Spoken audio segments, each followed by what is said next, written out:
Seems my Ctrl C and Ctrl V, it's not working, so simply right click, copy, right click, paste, and we add it into now our external loader.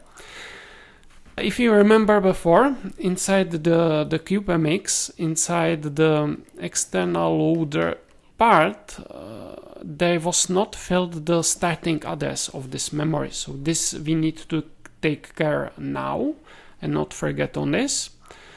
And this part is should be inside the loader definition, I believe, inside the middleware external loader.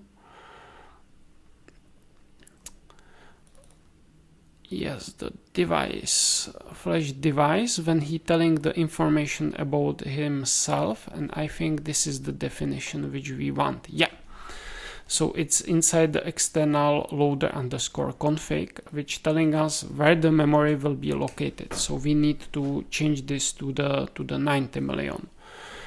Be careful in case that you regenerate the CubeMX, this value will be changed back. So be careful that is working. And I think we now have everything prepared. We can build the external loader. This was all from the external loader because we already implemented everything inside the driver. So now we can move the driver how we want.